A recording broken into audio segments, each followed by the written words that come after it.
नमस्कार, मी हेमंत देसाई ऑफिशियल या माझ्या यूट्यूब चॅनलमध्ये आपलं मनापासून स्वागत। मित्रांनो, भारतीय जनता पक्षाचे अध्यक्ष, राष्ट्रीय अध्यक्ष जे.पी. नड्डा महाराष्ट्रात आले होते, मुंबईत आले होते आणि त्यांनी भारतीय जनता पक्षाच्या पदाधिकाऱ्यांना संबोधित केलं, मार्गदर्शन केलं। सगळे मिळून एकत्र त्यांनी भोजनही केलं, त्याचेही फोटो आलेले आहेत। पण नड्डाजी काय म्हणाले हे अत्यंत महत्त्वाचं आहे।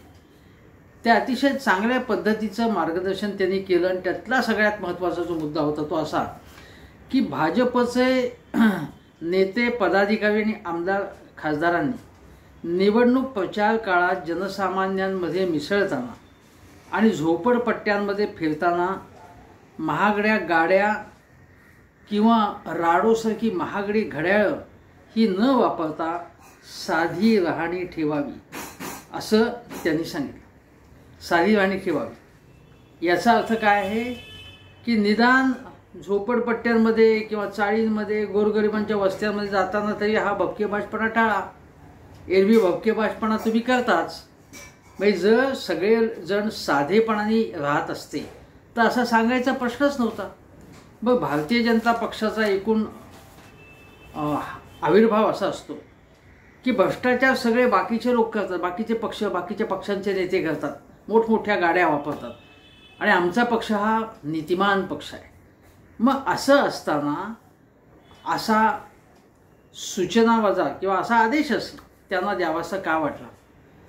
बघा, नड्डाजी असतील किंवा भाजपचे श्रेष्ठीसुद्धा बघत असतात की आपले आमदार, आपले खासदार, आपले नगरसेवक किंवा आपले अन्य नेते हे कुठल्या परिस्थितीत होते आणि सत्ता मिळाल्यानंतर त्यांची परिस्थिती कशी झालेली ऑब्झर्व करत असतात। अगदी त्या पक्षातले लोकसुद्धा, त्या पक्षातले नेत्यांकडे त्यांचे कार्यकर्ते असतात, ते सुद्धा बघत असतात। बघ, नेत्यांची राहणी एकदम, नेत्याकडे काही पैसा होता एकदम, त्याच्याकडे बंगले आहेत का, त्याच्या जमिनी आहेत का, त्याच्या गाड्या आहेत का, 5 स्टार हॉटेलमध्ये तो राहतोय का, हे बघत असतात लोक। कुठलाही पक्ष याला अपवाद नाही आहे। आत्ता नड्डाजींच्या वक्तव्यामुळे मी फक्त भाजपबद्दल बोलतोय। काँग्रेस पक्ष हा भ्रष्टाचार मुक्त अजिबात नाही असं म्हणायचंच कारण नाही आणि काँग्रेसवर अनेक वेळा टीका केली, राष्ट्रवादी काँग्रेसवर टीका केली, शिवसेनेवरती टीका केलेली आहे। पण आत्ता आपल्याला बोलायचं ते भारतीय जनता पक्षाबद्दल। आता बघा, नड्डाजी असं म्हणाल्यानंतर मग त्या नड्डाजींनी जे काही सांगायचं ते सांगितलं, पण म्हणजे त्याचा एक असा अर्थ लावता येऊ शकतो का की निदान गोरगरिबांच्या वस्त्यांमध्ये, मध्यमवर्गीयांच्या वस्तीमध्ये तुम्ही निदान साधेपणाचं तरी नाटक करा असं त्यांना सांगायचं आहे का? मी म्हणत नाही, मी योग्य अर्थ असा काढतो, असा अर्थ निघू शकतो, पण मी असा अर्थ काढतो की साधेपणाने तुम्ही वागलात तर ते अधिक बरं आहे आणि आम्हाला हे असं 5 स्टार राहणी असं आवडत नाही असं ते म्हणाले। आता पुढे बघा, त्याच्यावर संजय राऊत काय म्हणाले बघा। ते असं म्हणाले की 50 लाखाचं घड्याळ वापरू नका, महागड्या गाड्यातून फिरू नका, सामान्य माणसात जाताना श्रीमंतांच्या थाट दाखवू नका वगैरे असं नड्डा म्हणाले। आणि मोदी करतात तसं गरिबीचे ढोंग करा असं त्यांना सुचवायचं असेल असं संजय राऊत म्हणाले। संजय राऊत पुढेही असं म्हणाले की मोदींनी इतकी श्रीमंती गेल्या 70 वर्षात कोणत्याही पंतप्रधानाने भोगली नव्हती आणि हा सगळा श्रीमंतीचा थाट हा जनतेच्या पैशावर सुरू आहे। निवडणूक रोखे आणि PM केअर फंडात अब्जावधींच्या भ्रष्टाचाराची रक्कम भरण्यात आली आहे, त्यावर हा थाट सुरू आहे असं संजय राऊत म्हणाले। मी म्हणत नाही, संजय राऊत म्हणाले। पुढे ते म्हणतात की मोदींच्या खिशात असलेल्या पेनाची किंमत 25 लाख आहे। मोदींच्या हातातले घड्याळ, त्यांचं कपडे अतिशय महागडे आहेत। मोदी ज्या विमानातने फिरतात ते 20,000 कोटी रुपये खर्च करून घेतलेलं आहे आणि मोदींचे सर्व मित्र अब्जाधीश असून त्यात कोणीही चहा विकणारा नाही आहे असं ते म्हणाले। भाजप एका बाजूला शेतकऱ्यांवर गोळ्या झाडतं, शेतकऱ्यांची हत्या करतं, महाराष्ट्रातील गरिबांची थट्टा करतं आणि आमदारांना 50 कोटी देऊन सरकार बनवलं जातं आणि दुसरीकडे मात्र महागड्या गाड्या आणि घड्याळ वापरू नका असं नड्डाजी सांगतात। हे सगळं संजय राऊत म्हणतात। भाजपच्या 100% नेत्यांच्या हातात महागडी घड्याळ आहेत, 90% भाजप नेते परदेशी गाड्यातून फिरतात असं म्हणाले संजय राऊत. आता बघा, संजय राऊत काहीही खोटं बोलले नाहीत. ते आक्रमक टीका करतात तशी त्यांनी केली, पण काहीही त्यामध्ये असत्य नाही. थोडंसं अतिरंजितपणा किंचित असेल तेवढाच. पण अनेक भाजप नेते चांगल्या पद्धतीने त्यांनी संपत्ती मिळवलेली आहे आणि ही सगळी संपत्ती कष्टातनं मिळवली आहे असा काही मी आरोप करत नाही आहे. आलं का लक्षात तुम्हाला मला काय म्हणायचं ते? तर दुसरी गोष्ट अशी की चंदीगडला निवडणूक ज्या पद्धतीने जिंकून घेण्याचा प्रयत्न केला भाजपनं, सर्वोच्च न्यायालयाने भाजपची अक्षरशः लाच काढली तिथे. हा भाग वेगळा आहे. त्यानंतरही एवढी लाच काढूनही आम आदमी पक्षाचे 3 आमदार भाजपने फोडले. आता हे फोडले हे कुठल्या काय करामत केली असेल त्यांनी? पैशाची करामत केली असणार की नाही? सहजपणे आपण अंदाज बांधू शकतो. पैशाचीच करामत असणार. एरवी कशाला जाते इकडनं तिकडे? मी खोके म्हणतात, 50 खोके एकदम ओके, हे असूच शकतं असं. अन्यथा हे काय म्हणजे हे गांधीवादी नेते आहेत का सगळे? जे मिंदे गटाचे नेते किंवा अजितदादाचे गटाचे नेते? अजिबात नाही. आता मुद्दा असा आहे की अन्य पक्षातले नेते काही कहो तिकडे, आता त्याच्याबद्दल आपल्याला बोलायचं नाही, पण भारतीय जनता पक्षाकडून अपेक्षा जास्त. याचं कारण काय की काँग्रेस पक्ष हा भ्रष्टाचाराच्या चिखलात उतलाय पूर्णपणे. तृणमूल काँग्रेस, उद्धव ठाकरेंचा गट हे सगळे भ्रष्टाचारी आहेत. आम आदमी पक्ष भ्रष्टाचारी आहेत असं भाजपचं मत आहे. एवढंच काय तर देवेंद्र फडणवीस काल म्हणाले की आम्ही इतक्या 1.5 वर्षामध्ये किंवा त्याच्या अगोदर मी मुख्यमंत्री असताना मेट्रोची इतकी कामं केली, पण हे 30 वर्ष सत्तेत असून 25 वर्ष सत्तेत असून उद्धव ठाकरेंना जे जमलं नाही ते आम्ही करून दाखवलं मुंबईसाठी, असं देवेंद्रजी म्हणाले. आता मला सांगा की मेट्रो किंवा मोनो याचं सगळं प्लॅनिंग मनमोहन सिंग सरकारच्या काळात झालं होतं. पृथ्वीराज चव्हाण मुख्यमंत्री असताना झालेलं होतं. पण त्याचं सगळं श्रेय यांनी घेतलं. म्हणजे जणू काय त्यांना मेट्रो आणि मोनो काँग्रेसला नकोच होते असं यांचं म्हणणं. आता मेट्रो प्रकल्प, मोनो प्रकल्प हा जर तुमचं सरकार असेल, तुम्ही मुख्यमंत्री असाल तर करता येतो.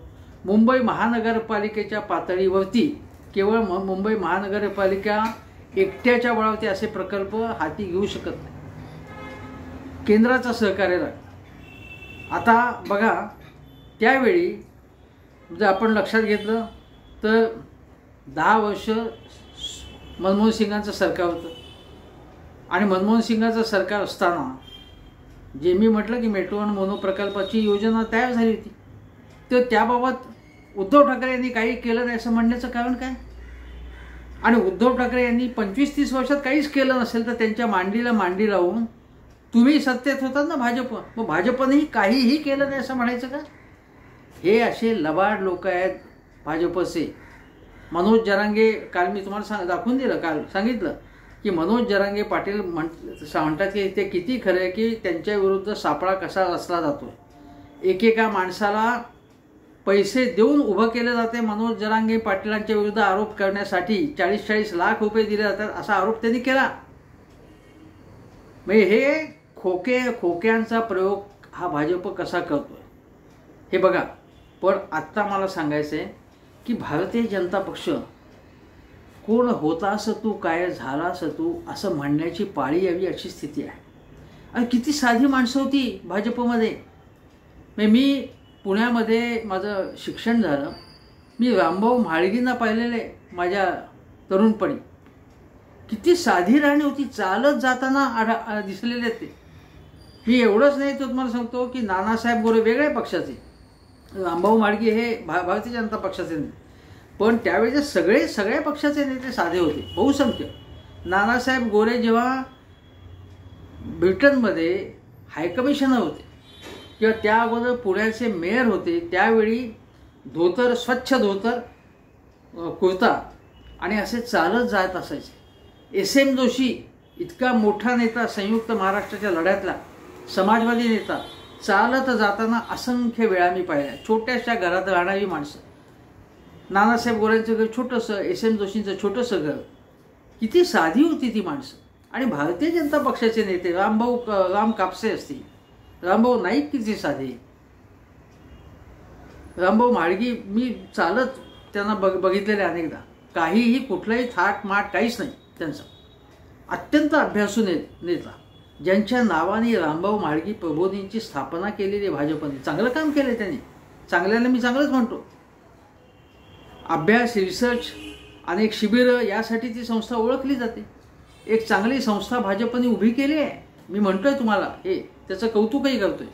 पण बघा, इतकी साधी माणसं. आणि मी तुम्हाला सांगतो, पुण्याला भाजपचे शहराध्यक्ष अरविंद लेले होते. किती साधे होते ते, अत्यंत साधे. म्हणजे राहणी, त्या संपूर्ण राहणी अत्यंत साधी, कुठलाही खर्च नाही, भपका नाही, काहीच नाही. पण आज पुण्यामध्ये भाजपचे नेते बघा, आज म्हणजे मुरलीधर मोहोळ, काय थाट आहे त्यांचा. माधुरी मिसाळ, काय थाट आहे बघा. म्हणजे काय विचारायची सोय नाही. पुण्यातलंच तुम्हाला हे सांगतोय. आता तुम्हाला सांगतो की आजचे नेते, मी काही जणांचीच नावं घेणार आहे. की तुम्हाला सांगितलं की आता प्रसाद लाड हे ते उद्योजक माणूस आहे आणि श्रीमंत माणूस आहे. तो कष्टाने गोळा केलेली संपत्ती देवेंद्रजींची अगदी जवळच्या वर्तुळातले. पण काय त्यांचे थाट असतो एकूण, त्या कार्स असतील, ऑफिसेस, किंवा एकूण त्यांचे कपडे, एकूण जो भपका म्हणतो आपण त्याला, तो सगळा थाटमाट बघण्याचा असतो. कौतुक वाटतं वाढायचं. इतक्या अल्प काळामध्ये एवढी समृद्धी एखादा नेता मिळवतो, चांगली गोष्ट आहे. कौतुक वाटतं म्हणायचं. प्रवीण दरेकर हे तर मजूर म्हणून त्यांनी नोंदणी केली. मुंबई बँकेच्या प्रकरणामध्ये सतत मजूर. पण एका मजुराचे एवढे ऐश्वर्य म्हणजे एकूणच कौतुकास्पद आहे. किंवा अजून तुम्हाला सांगतो, मनोज कोटक. आता मनोज कोटक हे तुम्हाला माहिती आहे कुठचे आहेत, मुंबईतले. मनोज कोटक चांगलाच थाटमाट असतो सगळा त्यांचा. आता काही जणांची नावं न घेता तुम्हाला सांगतो. आता काही महिला नेत्या भाजपच्या अशा आहेत की ज्यांच्या कार्स आहेत, पॉश साड्या, म्हणजे अगदी महागड्या साड्या, मेकअपसाठी सुद्धा दर महिन्याला काही लाखात रक्कम खर्च करणं, किंवा जे ट्रीटमेंट म्हटलं चेहऱ्यावरची करणं, यासाठी काही लाखात पैसे मोजणं, हे करणाऱ्या नेत्या आहेत.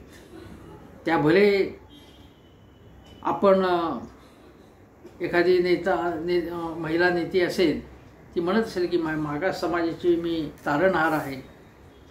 एखादी या नेत्याकडून गोरगरिबांचे प्रश्न मांडण्याचा ऐकून आणला जात असेल, पण त्यांचा थाट काय आहे बघा. मेकअपसाठी, साड्यांसाठी, प्रवास खर्च, बिझनेस क्लासमधून प्रवास करणं, पॉश गाड्या. नंतर कुठे गेलो दौऱ्यामध्ये एका महिला नेत्याबद्दल ऐकलं की दौऱ्याला गेले की 5 स्टार हॉटेलमध्ये राहणं, हे सगळं चालू आहे.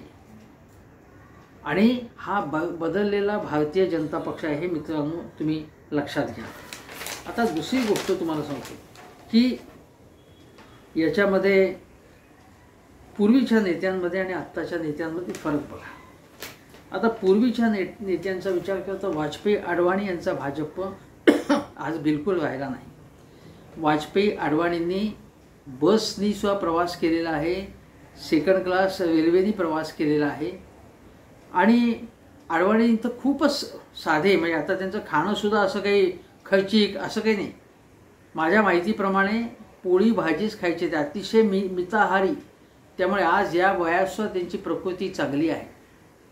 त्यांना भारतरत्न देऊन त्यांचा गौरव करण्यात आला, पण प्रकृती आजही चांगली आहे. त्याचं कारण असं आहे, मोजकं मिताहार म्हणजे मोजकं खाणं, साधं खाणं. आपण जे खातो तुम्ही आम्ही, असं मला कॉन्टिनेंटल खाणं आवडतं, मला थाई फूड आवडतं, मला अमुक हॉटेलमधलं आवडतं, अशा फरमाईशी करणारे नेते आज भारतीय जनता पक्षामध्ये आहेत. इतरही पक्षामध्ये आहेत.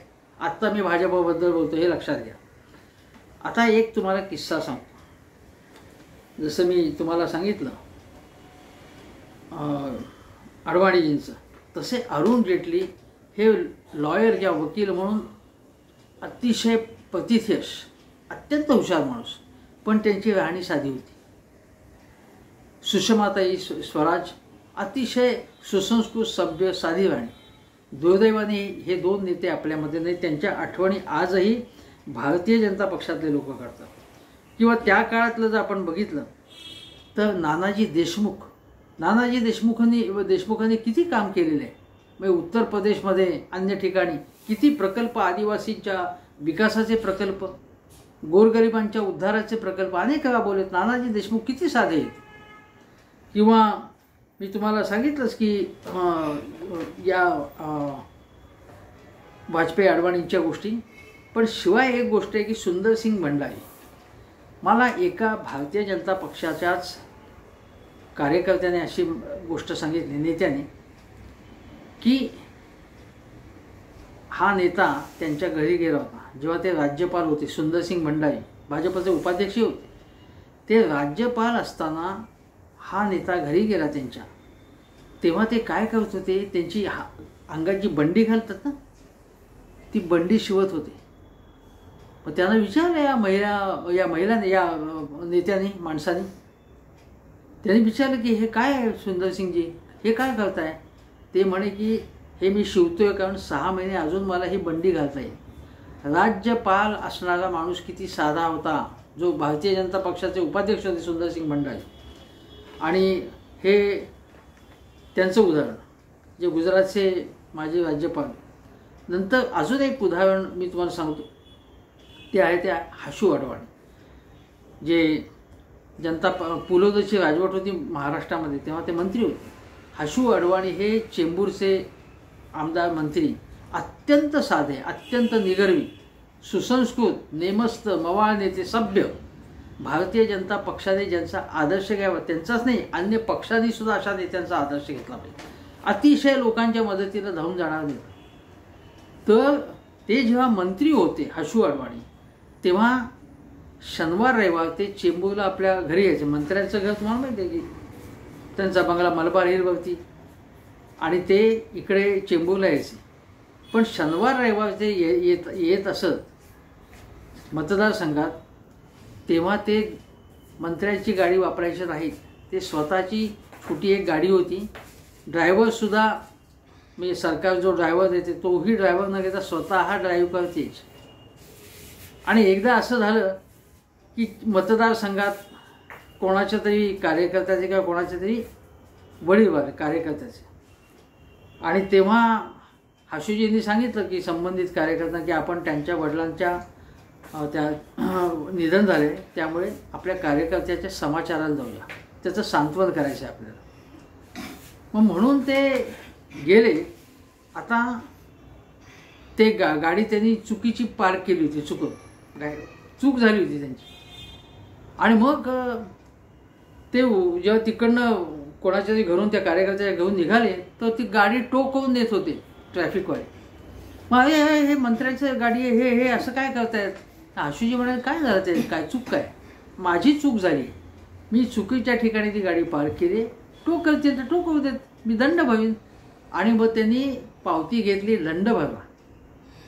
म्हणजे मी मंत्री आहे, मी अजिबात असं काही त्यांनी केलं नाही. हाशू अडवाणीचा हे उदाहरण तुम्ही लक्षात घ्या.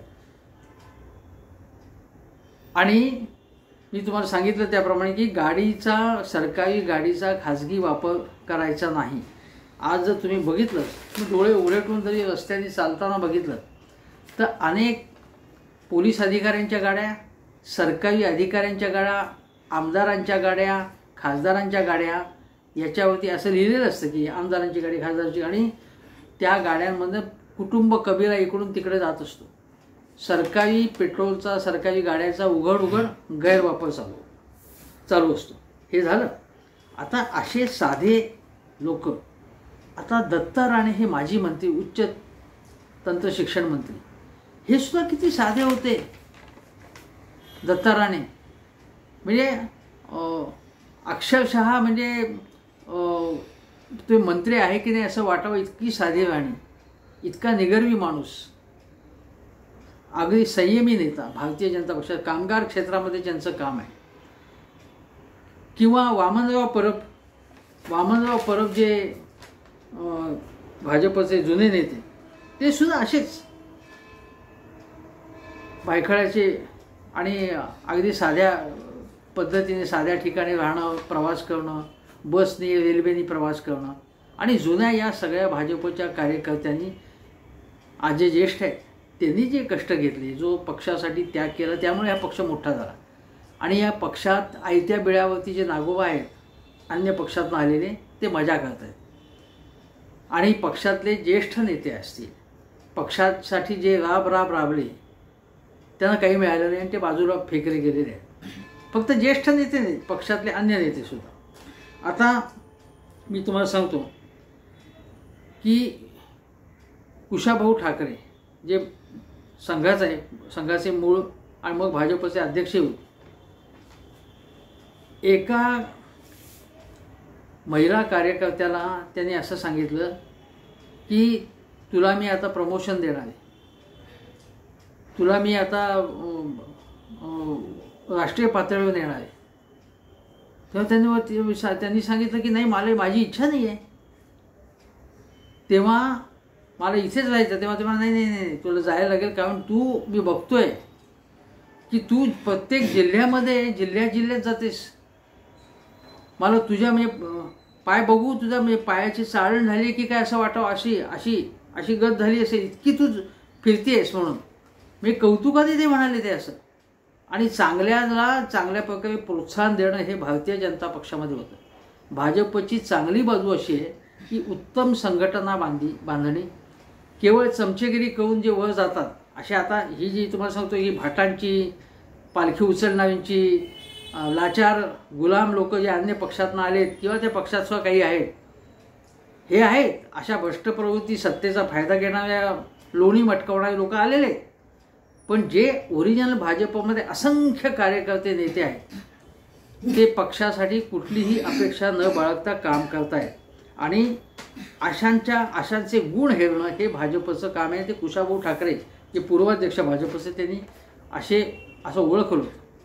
याच्या उलट आज काय होतंय की आज केवळ महाराष्ट्रातच नाही, अन्य ठिकाणी सुद्धा अशी काही उदाहरणं आहेत की जे अन्य पक्षातनं आलेले आहेत नेते, म्हणजे पुरुष नेते, महिला नेते, काही असतील, ती दिल्लीच्या वाऱ्या करायच्या, चापलुसी करायची, कोणाची चमचेगिरी करायची, ही जी संस्कृती आपण ज्याला मूळ काँग्रेसमध्ये होती संस्कृती.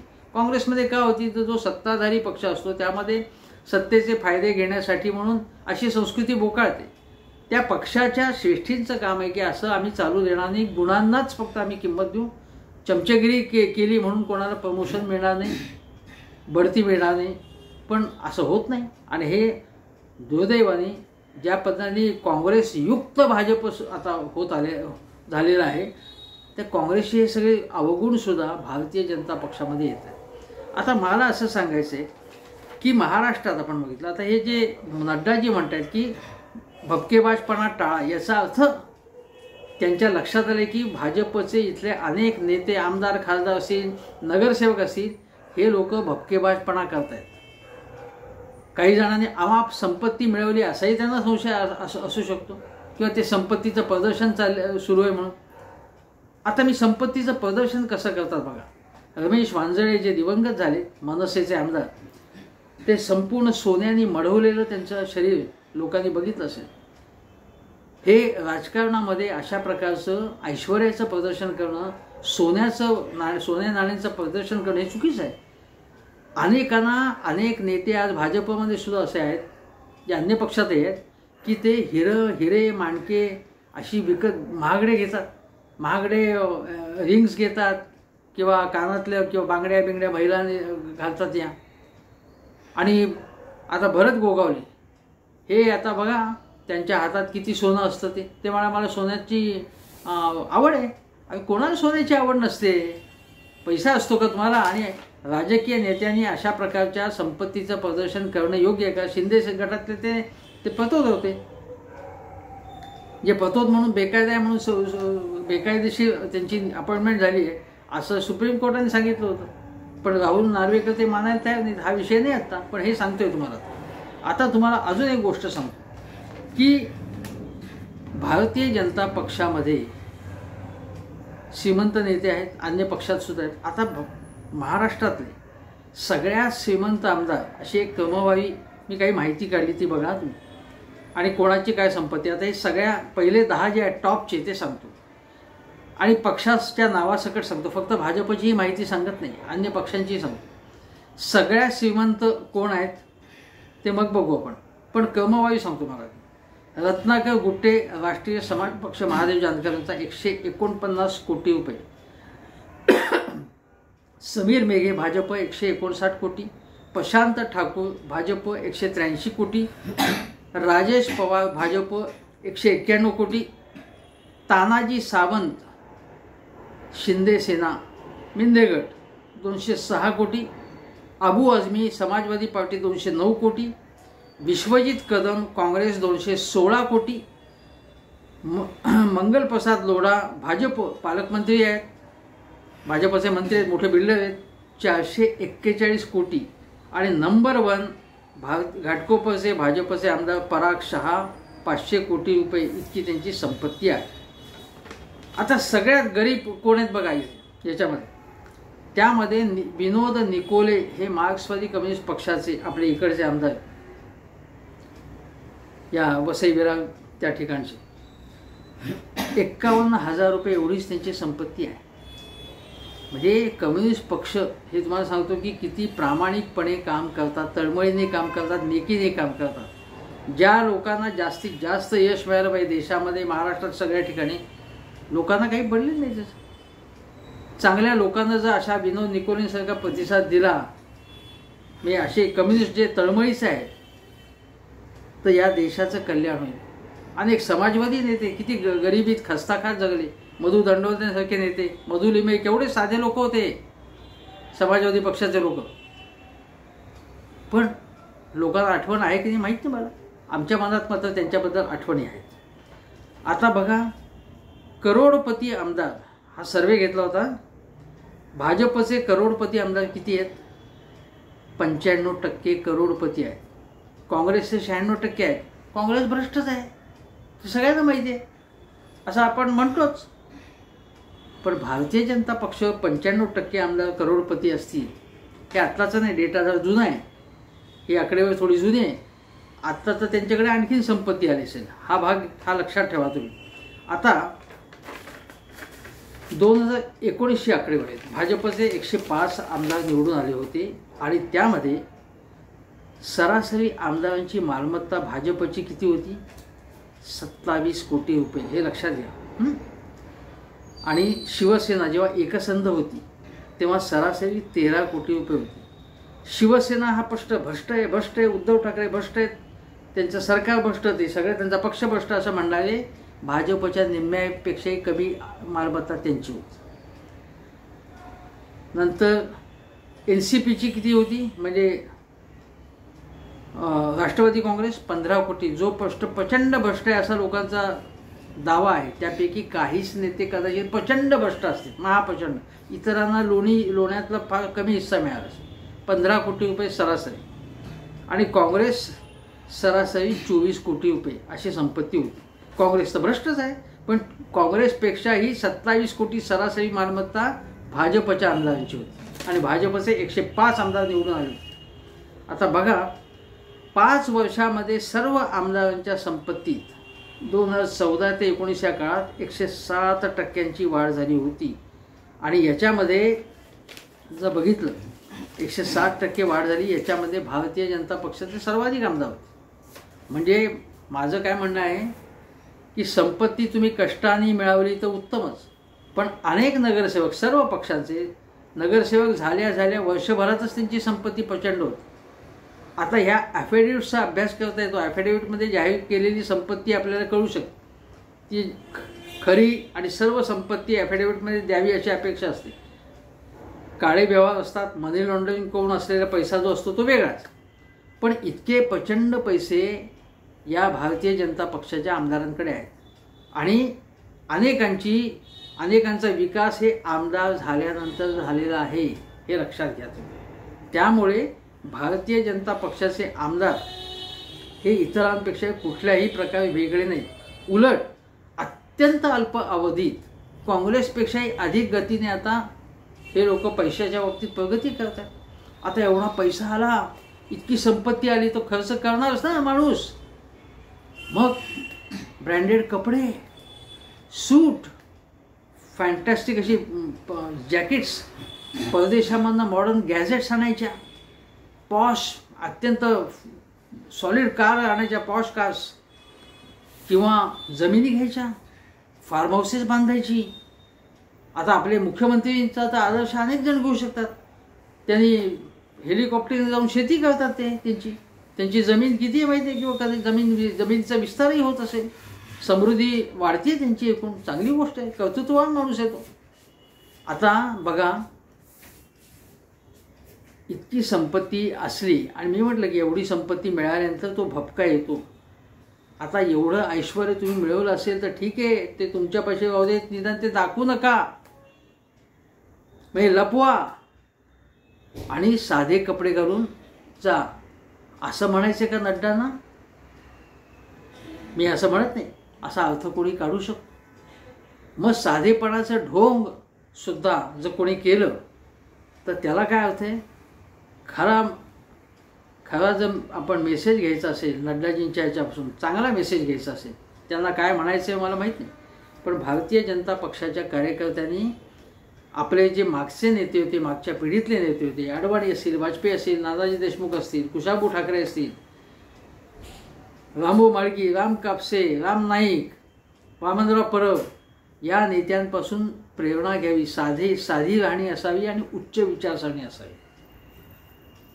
आज काय चाललंय? उच्च विचारसरणीच्या ऐवजी उच्च राहणी झाली आहे आणि विचार तर अत्यंत सामान्य झालेले आहेत. स्वार्थामुळे, संधीसाधीमुळे लोकांची माती फिरलेली आहेत. काही करून आम्ही सगळं विकत घेऊ शकतो, पक्ष फोडू शकतो, पक्ष ताब्यात घेऊ शकतो, कोणालाही कसंही आम्ही मिंधं बनवू शकतो, हा आत्मविश्वास आहे. आमचं कोण वाकडं करू शकतात? आमचा आता सत्ता आमच्या अनेक वर्ष राहणार आहे. मग आम्ही पैशाचं प्रदर्शन करू, बंगले घेऊ, गाड्या घेऊ, जमिनी घेऊ, मजा करू, 5 स्टारमध्ये राहू, फॉरेनच्या ट्रिपा मारू आम्ही, आमचं कोण काय वाकडं करू शकताय? हा आत्मविश्वास आहे आणि म्हणून हा भपकेबाजपणा आहे. भारतीय जनता पक्ष काय होता आणि आज काय झालं आहे? JP नड्डा यांनाही असं वाटायला लागलेलं आहे. बघा, भाजप नेत्यांनो, विचार करा. एवढं सांगतो आणि इथेच थांबण्यापूर्वी आवाहन करतो की हेमंत देसाई ऑफिशियल हा माझा यूट्यूब चॅनल जरूर बघा. शेजारचं बेल आयकनचं बटन दाबा आणि जास्तीत जास्त लोकांपर्यंत तो शेअर करा आणि आपल्या मनमोकळ्या प्रतिक्रिया व्यक्त करा. एवढंच सांगतो आणि इथेच थांबतो. नमस्कार.